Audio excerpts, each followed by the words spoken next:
চারিদিকে কিন্তু এখন জ্বরের ছড়াছড়ি। জ্বর সাথে একটু হালকা কাশি থাকতে পারে, সাথে গা ব্যথা এবং খাবারের রুচি কমে যাবে এবং শরীর অত্যন্ত দুর্বল হয়ে যায়। এটা সাধারণত ভাইরাস জ্বরেরই লক্ষণ।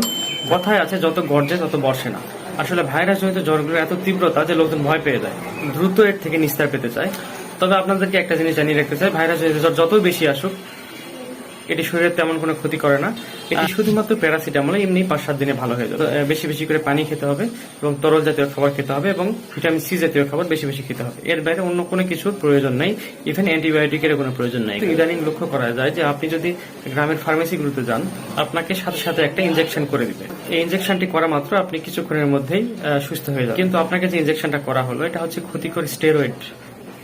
এটা শুধুমাত্র একটু জীবন রক্ষাকারী ওষুধ, যেটা এখানে ব্যবহার করার কথা নয় এবং এটা পল্লী চিকিৎসকের কাজও নয়। এটা শুধুমাত্র অধ্যাপক লেভেলের চিকিৎসকরা বড় বড় অসুখে ব্যবহার করা হয়, যখন রোগীর প্রাণনাশের সংখ্যা থাকে। এটা